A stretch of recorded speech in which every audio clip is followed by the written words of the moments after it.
Hey, what's up, guys? Just kind of moving some stuff around here. Give me a second to get my other screen up and we will get started. Now, I did just put the notification out this morning, so we'll see um, who shows up. But let me go ahead and get that other screen open here.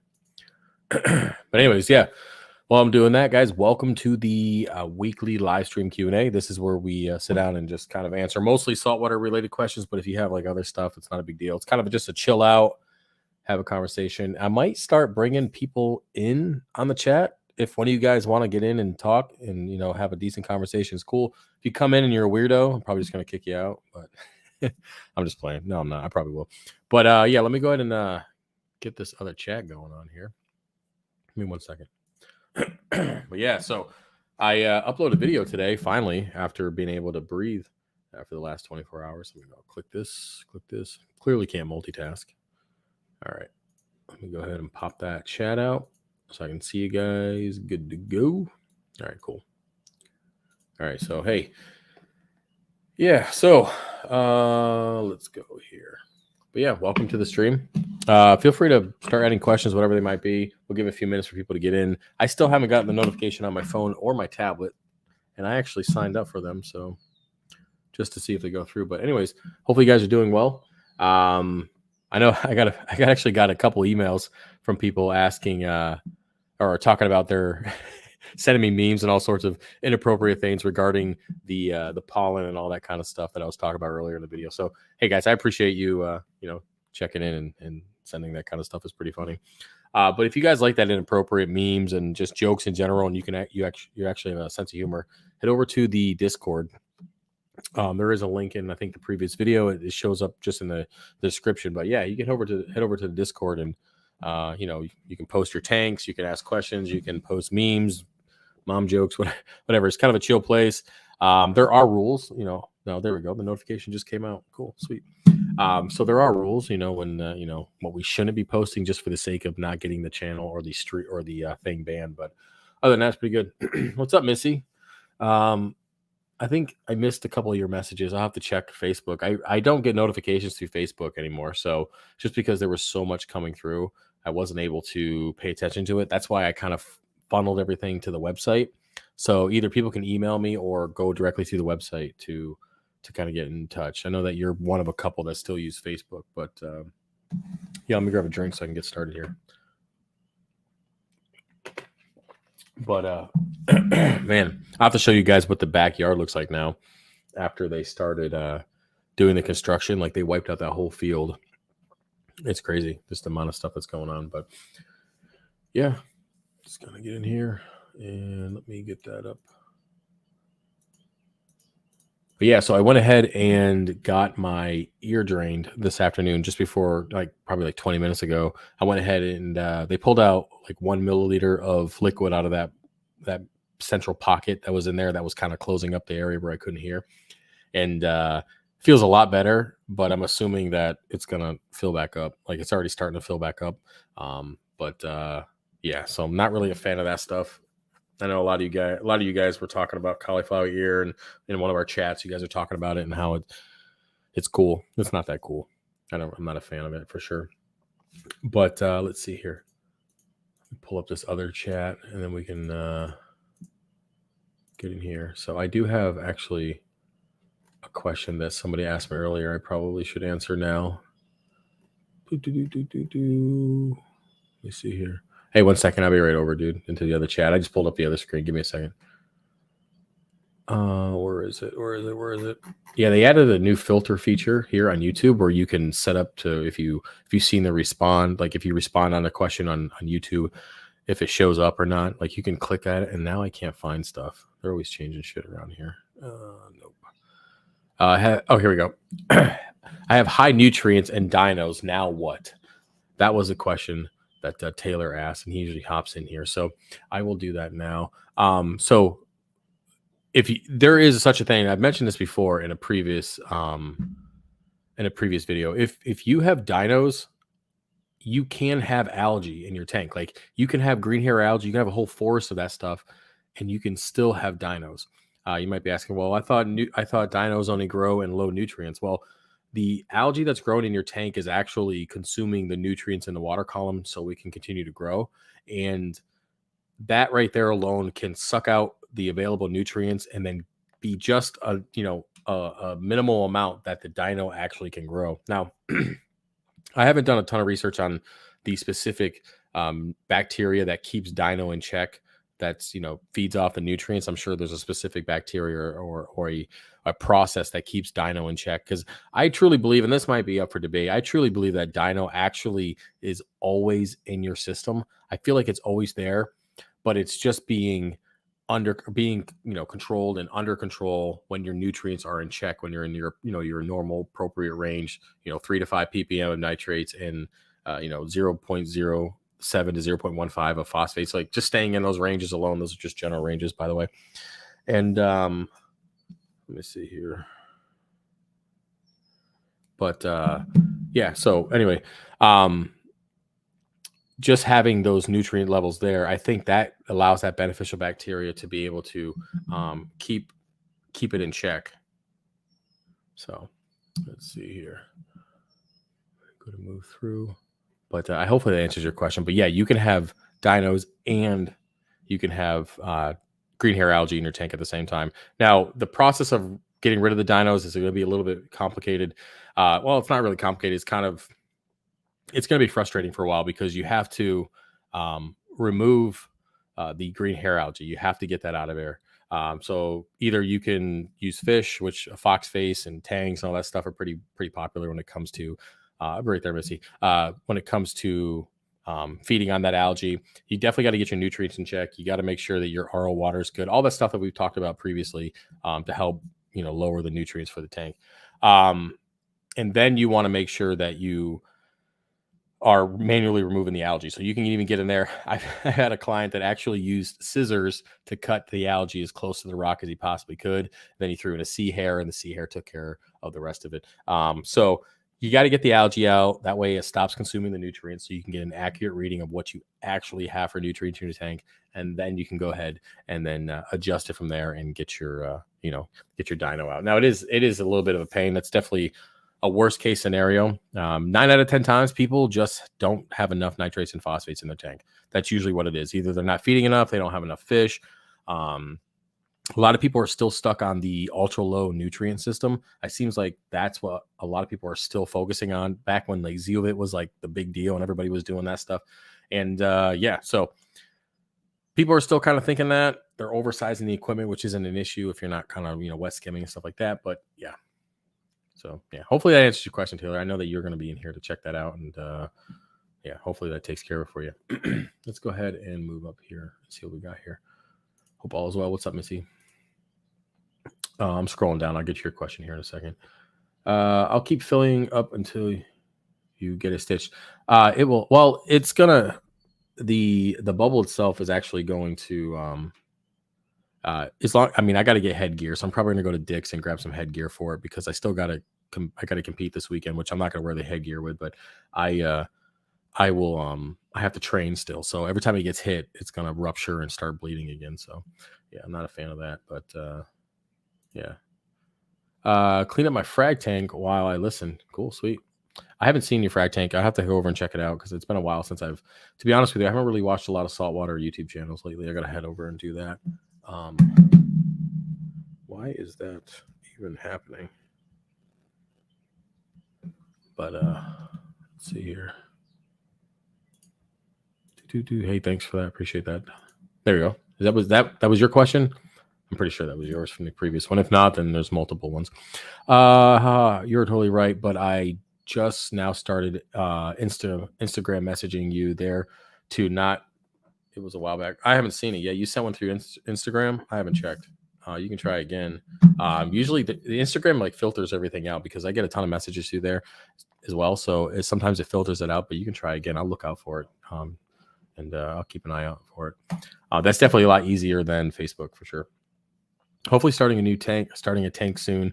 Got 15 freshwater now. You have 15 gallon or 15 freshwater tanks now. But we miss corals bad. I have to get the generator first. So do you have a 15 gallon or do you have 15 freshwater tanks, Missy? That's crazy. That's a lot of tanks, man. I couldn't, man. I have one freshwater. That's enough. And then, just I think, well, it's technically one saltwater system, but yeah, definitely not doing 15. Let's see here. Sorry, I'm so late. Didn't get notification for some reason. And yes, you can.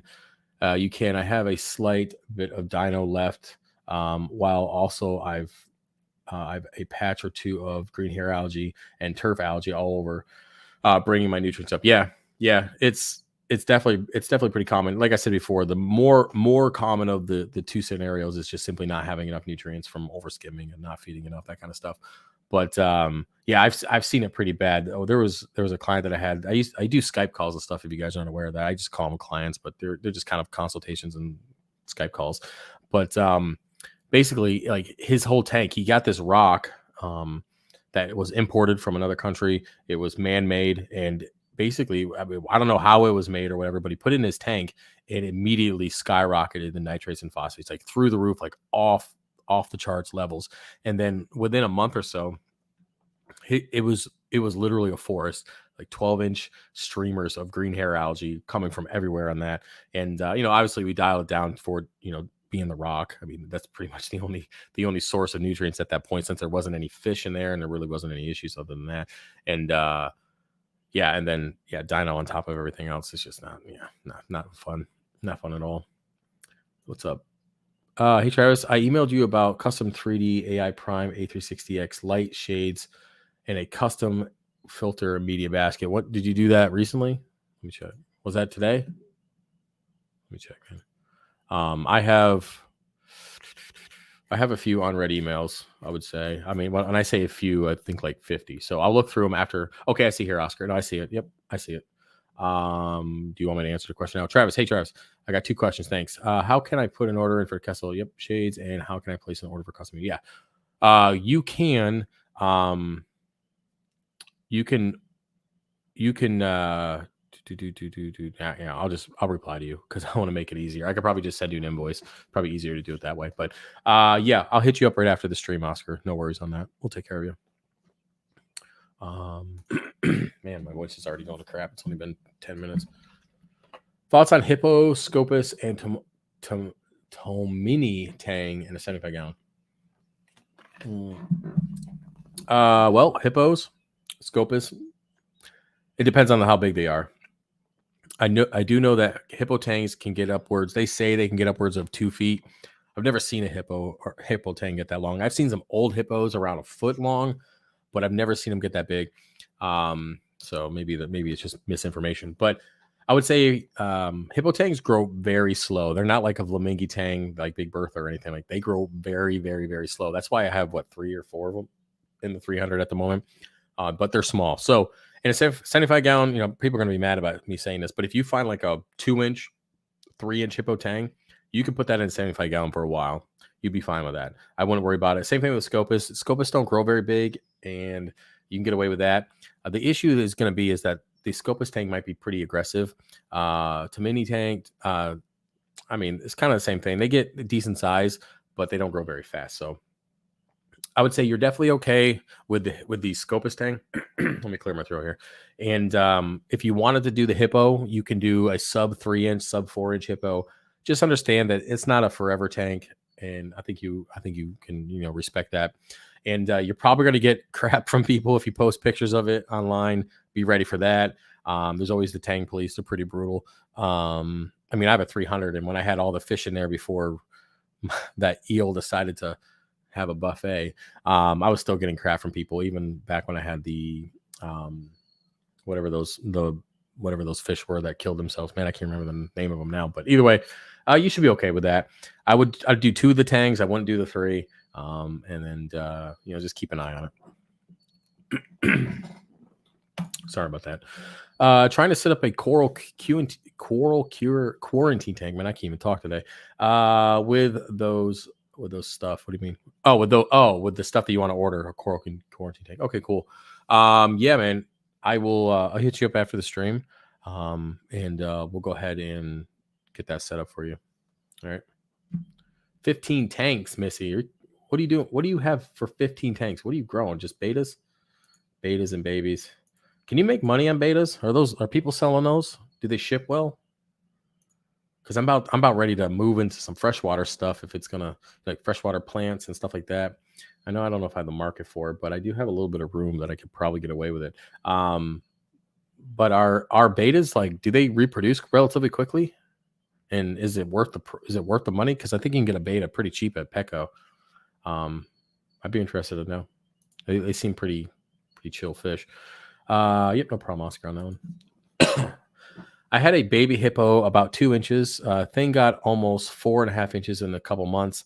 Thing got super aggressive with the other four fish. All the food. Um, that's pretty good. They usually don't grow that fast, man. You must have been powerhouse in some fish roids or something. I've never seen a hippo grow that fast. You must have been pounding them with food. And I've never had an aggressive hippo tang either, ever. I've never even seen a hippo tang that was aggressive. But then again, all the ones that I've ever seen have always been in tanks with many other tangs. And then when you add yellow tangs and powder blues and powder browns, all those pointy nosed, I know there's a technical term for them, all those types of tangs that are just aggressive by nature, they probably mask the aggression of the hippo tang most likely. So, yeah, I would, I've never seen one grow that fast, but yeah, I mean, just don't powerhouse feed it, I guess. Ate the food.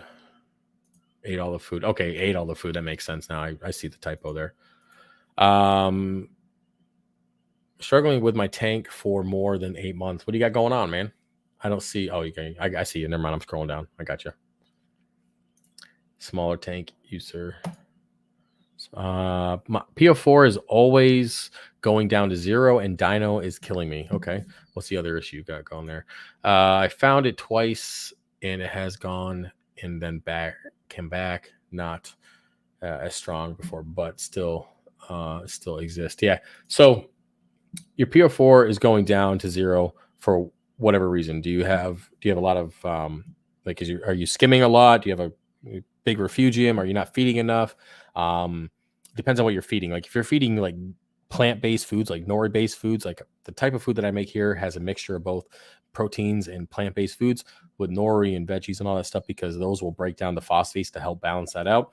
So consider dosing phosphates only, and if your nitrates are stable based on your current feeding habits and fish stock and filtration and all that stuff, that will help keep the PO4 from dropping to 0, because it's not just PO4 that drops to 0 that causes the dino. You have to have nitrates as well. Now, I have noticed that if PO4 gets to 0 first before nitrates, you can still start to develop dino, but I feel that full-blown dino doesn't really kick in until both are 0, or at least really close to 0. So again, it might be a different strand of dino or whatever it is. But speaking of that, I sent out 5 dino identifications today. So if you want to know what type it is and you're in the United States, you can order the dino identification and you can send a sample into me, and I can look underneath there and I will provide a guide of what you should do for that specific strand of dino. So a lot of people have been doing that lately. So yeah, I would say feed a more plant-based food. Or you can dose phosphates. I have that on the website as well. And just test frequently and be consistent about your testing, and make sure you're not testing around your feeding times and stuff like that, just to kind of, make sure you're not getting false readings. Other than that, make sure you don't have cyano in the tank. If you have cyano, that's an indication that your PO4 is actually high, but the cyano itself is consuming it, making you believe you have 0 phosphates, which then again will lead you to a whole nother issue of why your nutrients are high in the first place. So you can see how it could get out of control and snowball pretty quickly, depending on a couple different things that are going on in the tank. But overall, if your phosphates are dropping down to 0 and everything else looks fine, your nitrates are fine, your feeding habits seem to be fine, you can either dose it or you can add more plant-based foods like nori to help increase it. So hopefully that helps you out. You'd probably have a decent market if you started freshwater plants. I bet a lot of us have freshwaters also. That's pretty cool. Yeah, I mean, I love freshwater. Like freshwater is like, I really enjoy it. I really do. Like hook up the CO2, just let it go to town, put some big old bulbs on there, and you can use LEDs at this point, and they're really cheap ones, and they rock out. It's really good about freshwater. I might do it. We'll see. Definitely not gonna. I'm always looking for a revenue stream, right? So got bills to pay. No refugium. Also, nitrates are 0.25 to 0.7. So they're low already. So your nitrates are low as well. Added PO4 today, potassium phosphate. I hope I can get this test, but I'm from Egypt and a big fan of your channel. Yeah, well, I definitely can't send you to Egypt, man. Sorry about that. I can't do that. But if you get yourself a microscope, or you can find one that maybe somebody has, you can be able to pull out the sample, put it on the slide, and then you can reference that image on Google and kind of match up to what you have. Or you can send me a picture of it, and I can tell you what you have. Either way, just make sure it's a clear picture, because a lot of people just send me like fuzzy stuff, and I'm like, it looks like an egg. So, what's up, Carson? Hi.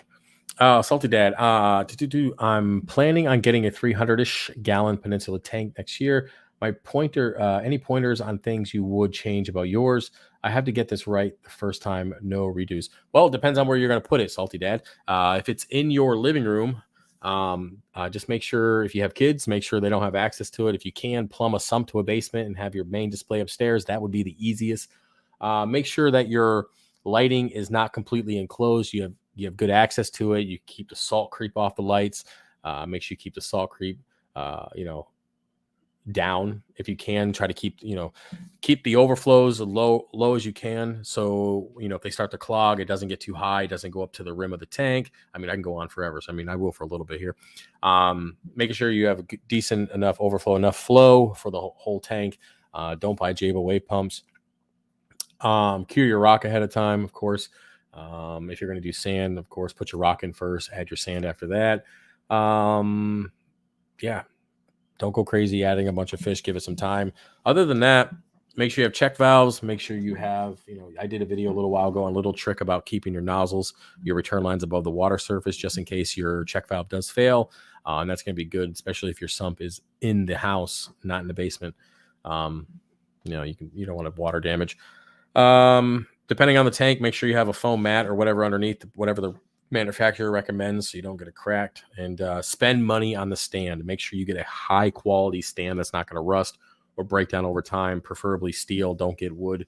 And get yourself, is it sapphire glass? Is it? Someone can correct me on that. Whatever the really clear glass is that costs more money, just get it on the front and sides. Let the back be painted. And keep that normal, but get the good glass. It makes a huge difference, especially if this is like a forever-ish tank. Just do it. It's worth the extra few $100. It truly is. Other than that, I don't really have any more tips. I mean, that seems pretty decent.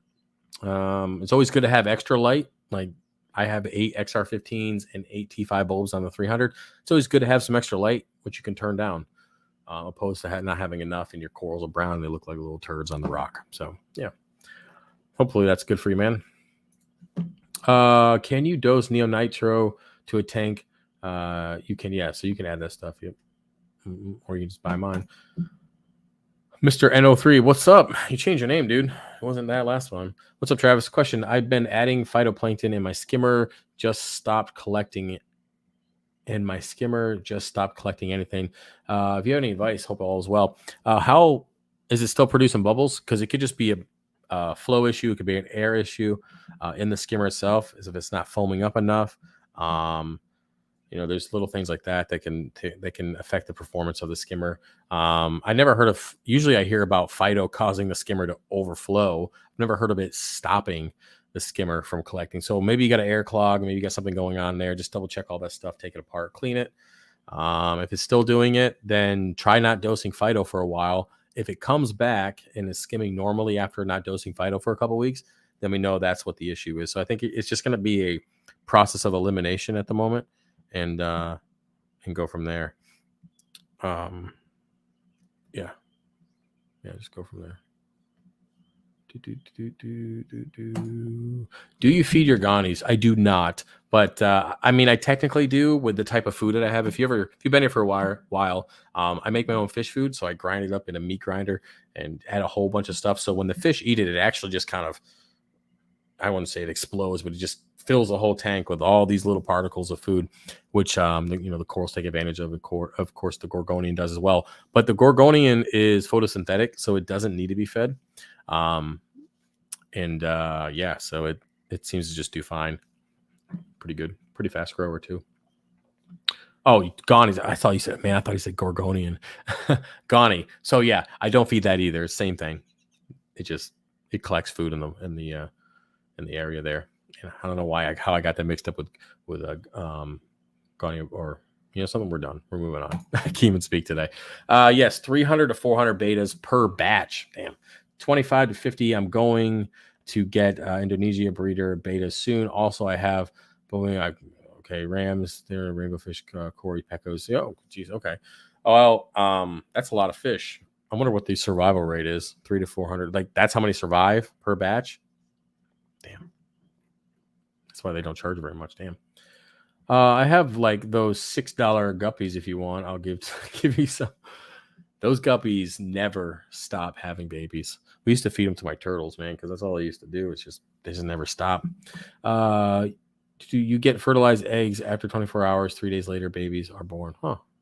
So, do the fish themselves? Don't they like make their own babies? Like, if you were to put a male and a female together, wouldn't they just kind of do their own thing? Wouldn't that be the purpose of breeding them, or is it profitable to just buy the fertilized eggs? I mean, I'd have to do more research on it. If my bubble tip anemone isn't getting enough light, would it either stretch up or move? Just wondering because mine's at the bottom of the tank under LEDs. Its color is bright as ever still though. Well, what's good about bubble tips is they will move based on flow, lighting, if they're getting food, if they're getting bothered by another whatever's going on, if a fish is picking at them or whatever, they'll move. Usually, if they're not getting enough light, they'll get to the very top of the rock structure, obviously, because that's going to be the closest point to the light. And then if they still aren't getting up, they'll stretch out. You'll see them stretching out. Of course, their foot will be implanted in the rock. If yours is at the bottom of the tank, it's probably got enough light. If the color is fine, it's probably got enough light. I can't tell you why it moved. Again, it could be getting picked at by a fish. It could be, cleanup crew messing with it. I mean, it could be various things. Flow's different. If you change something about the tank recently, it could be just pissed off. As long as I say, when it comes to anemones, as long as it's not sitting on top of my acropora, I'm good. But then again, I've never put one. Well, I take that back. I had a 30 gallon that had acros in it that also had bubble tips, and they killed all the acros. And that's why I would never put one in my main display. But people do it all the time. So, I made my DIY nitrate. Also started dosing based on cool. Betas will move till they're bubble tips will move till they're happy. Cool. Yep, that's great. That's right. Starfire glass. There you go. Thanks, Brandon. Hey, by the way, my brother's name is Brandon. For anybody who wants to know, Starfire glass. That is correct, and it is worth the price. It just is. I mean, it's night and day difference. If you're just staring at regular old Pecco glass and you come over and look at, if you were to walk in and see the 300, it's a huge difference. I notice it with my own tanks.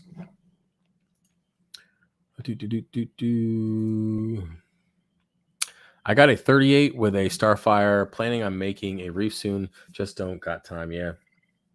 And it's not a huge amount. I mean, of course, if you have an 8-foot tank, it adds up. But I mean, if you're just rocking like a 50 or 100 gallon tank, it shouldn't be that much more. It really isn't.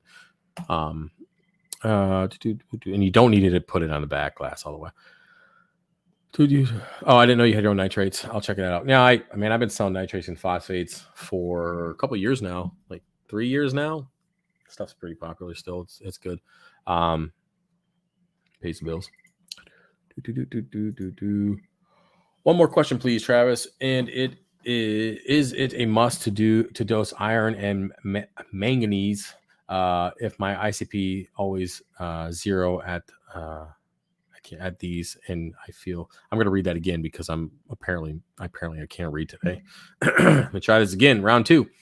One more question, Travis, please. Is it a must to dose iron and manganese if my ICP always 0 at this and I feel peel green in my old running SPS tank?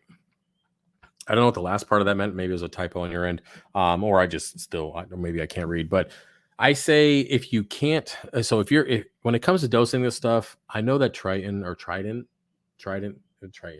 method would give you, what you could dose, the amount you could dose based on those elements. Most ICP tests now don't really tell you unless you're dealing with that specific method.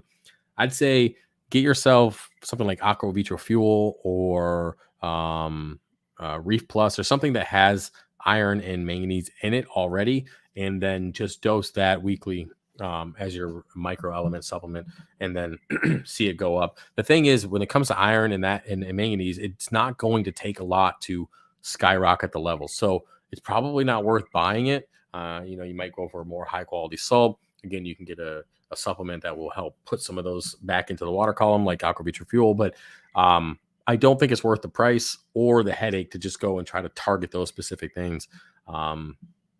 I think it might. I think it might just lead you down a rabbit hole of trying to fix little things here and there that are just not worth the time or effort. And I think it's just going to become frustrating and expensive in the process. I got to get another drink, man. Throat's going down. Have you ever used Dino X? I have not. And I have never recommended it to anybody, and I've never seen anybody use it. But I've heard of it though. But I've never done it. No, I don't even know how it works. So nope. Yeah, my skimmer is good, but I'll clean it tonight. Yeah, it's worth a shot and see. And again, you can stop dosing the phyto to see if it continues to stop skimming. Sounds like it's clogged, man. I tell you, even the little plastic part that goes into the pump where the tube is. I did a short on this a while ago. Even that can get clogged with salt creep, and it can cause issues. So just worth a shot. Check it out. Just an FYI, you can use Microbacter 7 to cycle freshwater tank. My green spot puffers acclimated nicely. Cool. Maybe it's not happy. I want to support the channel and easy to keep SPS. I keep stylos now, no problem. You want to support the channel and easy to keep SPS. I keep stylos now, no problem. Well, bird's nest, stuff like that. I mean, I don't know what I have in stock at the moment. I have to look and see, but I have just basic SPS. I have a few of that left. I have plating montes. I have silophoras. I have hydrophoras. I have easy acropores like green slimers and eight-tail blue clovers. Really easy stuff to grow. Nothing crazy. Rainbow granulosas, WWC yellow tips. Those are all. I mean, if you can keep stylos, you can keep that stuff. I tell most people when it comes to SPS that I would say if you are transitioning to acros, and I'm not saying you are, but if you do plan on transitioning to acros, the only ones you really got to worry about are going to be those low light torts. Like torts seem to be the only ones that are just kind of a pain. And it's only because they require just enough light and just enough flow. And if they don't get what they're looking for, not only will they not grow right, but the coloration will be just, you just want to take the whole colony out. So yeah, I would say, I got some easier stuff on there. If you want to hit me up via email, I can get a specific pack together. I can pull out specific things that aren't on the website. To be honest with you guys, I'm just kind of letting the tank grow and the tubs grow out. And I haven't really been dabbing into too much of the coral. I just kind of, just giving it a chance to chill out and adjust after the overhaul, which was definitely a lot of work. Yep, the best name. It's worth the cost. Yeah. There we go. You guys are answering your questions. Let's see what we got here. We're going to do about 10 more minutes. I'm going to head out. I got to get a little bit more work done. Which acropora is the fastest grower in your tank? WWC yellow tip grows like crazy in my system. That used to be a really fast one for me. I think, did I put a piece back in the tank? I might have not put a piece back in the tank. No, I take that back. I did. Right now, my fastest growers, man, my throat, are the ATL blue clover and the green slimer. There's nothing when it comes to acros that even the yellow tip, like those two stags are insane. I mean, I have so much of that. I have so much of that coral. It's ridiculous. Like if you order green slimer from me, you're going to get a piece of frag where the actual coral has encrusted over the plug onto the actual frag rack, and I have to snap it off to get it to you. It's there's so much of that stuff because it just never stops growing. I'm not sure you can sell the fertilized eggs because the bubble nest, the eggs are in pop when exposed to air. You have to keep them covered. Oh, okay. I need more breeder guppies, man. I don't know, man. Guppies are creepy looking. They got that weird freaking tails, man. I don't know. Travis, you look like you have some Travis, you looking to have some green star polyps? I have way too much. Still waiting for roast my reef. Yeah, I could use some of it. Yeah, I could always just get it in and sell frags of it for sure. I don't want it in my main display. I do have a little bit of it growing in another tank on a rock, but of course it's growing. But yeah, we can do that. The roast my reef stuff. Yeah, I I don't have an excuse. I've been getting swamped. To be honest with you, I've been pretty swamped. You know, single dad with 4 kids, man, running this business plus working with another company as well. I am yeah, pretty busy. So I'm gonna try. I'll get that content on at some point for sure. It's pretty simple. If I create content, I sell stuff, I pay my bills. And then the problem is that once I sell stuff, I got to work a ton to get all that stuff, produced and ready to go and fixing printers and the list goes on and on and on, that I use all my time to make sure that is working properly, that I don't have time to make videos and the cycle just kind of stops and goes. It's something I got to work on for sure.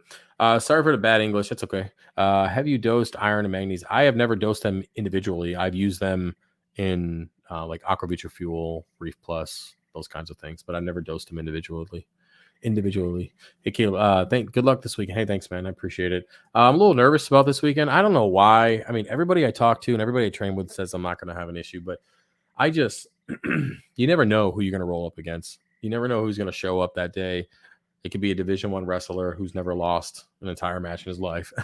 I mean, you never know who you're going to roll up with. It could be a guy that's only been training for 6 months. It could be a guy that's been there, but he's a 7-year wipeout. I mean, you don't know. So yeah, and I have to win. Like, I can't lose if I want to. I can't lose. I just got to keep going. So, and I got to lose like 1.5 pounds. So I might just, maybe just have a, never mind, bathroom morning or whatever. Anyways, moving on. What's up, Chris? I'm only thinking of Dino X since my nutrients have been stable and above 0 for months and it doesn't seem to solve the dino issue. Well, then you need to identify what type of dino it is. So your best bet is to send in a sample of that dino. You can check out my identification program, and I can tell you what type of dino it is, because there's primarily 4 main types that our hobby actually experiences, and 3 of those can be taken care of with increasing nutrients. But there is one that doesn't work. So there's other methods you have to use. You have to outcompete it. There's a whole list of things you have to do to help alleviate and remove that dino. So it's not as simple as just increasing your nutrients. So you might have that one, and the only way you're going to find out is by identifying it. And again, you can check that out on the website. And if you're outside the United States, I apologize. I can't do it for you, at least not right now. I am thinking about opening up my borders, but I need more printers first. That's for sure. I think you should have the new scape in the background, or an update with some photos of how things are going. I'm going to do an update on the tank soon. As for the live stream background video, I just like this one. It reminds me of a better time. I don't know. I like this background video. I just always have. I'm probably going to keep it for a while, at least until the tank grows in. We'll see. Hey, Travis, lost some fish due to what I think is velvet. Then my clowns got what looked like brook. Yeah. Got the last survivor out tonight. Watching Gobi was going to go fallow for 80 days. Any advice? Yeah, fuck, man. Both brook and velvet are probably the worst that you can get. You got to go fallow for longer than 80 days. There's people who've gone longer than that and still got it. I believe was it Mr. Saltwater who did a video on that many years ago on that whole process. I would say if it was me, I would go longer than 80 days. I'd go 100, 120 days. And then at that point, that's fully fallow. That makes sure there's no, your cleanup crews out of there, your fish are out of there. There isn't just some straggler fish hanging out on there, just, feeding the source. And so I would go longer than 80 days for sure. 100, 120 days. If you can go longer, I know it sucks. And at this point, he just got to chop it up to as a lesson learned, man. You got to quarantine. More efficiently. Whatever you didn't do, start doing it. I mean, I know that's not a very good answer, but you got brook and velvet are both really, really crappy, for sure. The wrestling that was the The wrestling, that was me a while ago. Gave up because I hated being 135 weight class. Man, 135, you fucking weigh one of my legs. I hate that I weigh so much, but I mean it is what it is at this point. But 205, man, those are big boys, and they're all freaking tall too. So I'm I'm only 5'8", 205 usually.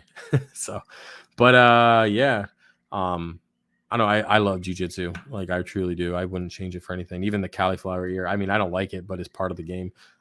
With it being drained tonight, it feels a hell of a lot better. I'm sure it'll blow back up before my headset gets here, but yeah, we'll see. Yeah. Yeah, pretty much. Yeah, when it comes to velvet and that stuff, you pretty much tearing the whole tank down, starting over. Yeah, it's pretty awful. Might be faster process. I would still even go fallow for that time, even after tearing it down, because the velvet can live in the piping. It can live in an overflow. It can live anywhere where there's liquid. It's just not worth it. I would, if you want to tear it down, you can, but I would still go fallow for that long, 120 days. I know it sucks, but I would. We're going to do a few more questions, guys, and we're head out. Got a whole QT set up now. Lesson learned. Yeah. I mean, for sure. I mean, that's you. Unfortunately, regardless of how many videos are out there and who you watch and all that stuff, sometimes we just have to experience things. I mean, we're human. We never know it could happen to us until it does. And that's just human nature. No one's going to fault you for it. As long as you accept it and don't do it again, no one's going to be mad at you, right? You ever successfully gotten rid of aptasia from any tank? I've been struggling for years trying to get rid of it. I've tried all the solutions. Yes, I have. And it was the nudibranchs were the only thing that took care of it. Now, that involved removing the wrasses from a tank and putting in, I mean, this guy spent like $500 on nudibranchs for a 120-gallon tank. $500 on nudibranchs. I mean, what are they, like $13, $19 a piece? So you can do the math on that. And there was a sale going on, but he put a lot of money into that, took out the wrasses so they weren't going to get picked off, put them in at night. And they eventually took over and got rid of all the aptasia. It was never an issue again. So it can happen. It can happen, but you're probably going to spend some good money. And if you have any wrasses in the tank, well, that's we know how that's going to end. Hey man, I was the one who you did the video on about the post-dino algae. I ended up pulling the coral off the rock, pulled one section of rock and sprayed the hydrogen peroxide. Worked good. It's cool. Nice. For dinos, I did a 3D blackout and just added phyto and some pods. I tried Dr. Tin's dino method. The dinos came back and blackout knocked out the dinos. Yeah, you can do blackout if you want. I don't really do the blackout thing, but you can, as long, and then just get your nutrients up based on the species. Let's see. Last question here. We're gonna head out. How often you do water changes, and what's the percentage to keep everything stable? Because some reefers say 30%, 40% could affect the tank cycle, all that kind of stuff, mini cycle. So I recommend a 10% weekly or 20% biweekly. That's usually what I recommend for most people. Now, when it comes to keeping things stable, if you're trying to keep your alkalinity, you're trying to keep your alkalinity and your calcium in good ranges based on water changes, that might be difficult depending on what the consumption is. So if you're consuming a ton and your levels are bouncing around, you might have to move to another method like Kalkwasser or calcium reactor or 2-part to keep those stable in between water changes. So that's going to be dependent on your setup. But 20% biweekly is usually what I do. If I'm running into major issues and I got a ton of like algae or I got something going on that requires a bigger water change to remove excess nutrients, I'll do more, and vice versa. If I feel like my nutrients are already low, I'm not going to do a water change. I mean, just pulling nutrients out that are already low. And in that case, if you have like detritus and stuff, you can just use a filter sock and pour the water back in the tank. So yep. That's about it, guys. About 45 minutes. Not too bad. A little bit slow start. I know notifications didn't go out, but I do appreciate everybody who showed up. I am going to do another video tomorrow. I'm going to try to get some stuff done. Answer one more and the one above me. What's up? Did I miss something here? Do I need to remove snails and cleaner shrimp and hermits? I read that the parasites could live on the couldn't live without. I read that parasite couldn't live without fish. So when I do fallow periods, I remove the inverts as well. I've just always done it. Now there is debate out there if you can get like ick can come in on stuff and all that kind of thing, if the parasite can live on it. I don't believe that it can actually feed and produce, because it definitely stays within the gills of the fish. That's where like ick and stuff lives. So I don't think you have to worry about that. But since you're already kind of pulling out everything, it's probably not a bad idea to pull them out anyways. So, but better safe than sorry. I'd hate to, why go 120 days and still have an issue, right? So speaking of Brandon, my brother's calling me. I'm gonna have to call him back. But yeah, so I appreciate everybody being here. Really do. We'll do another live stream next Monday, God willing, and I'll get a couple videos out for you guys this week. And wish me luck. If you want to support the channel, head over to fishofhex.com. Buy 3 get 1 free on 3D printing. And if you want to donate to the Tap Out Cancer stuff, feel free to do that. And wish me luck. Yeah, hopefully I'll win. That's it, guys. I'll see you later. Peace.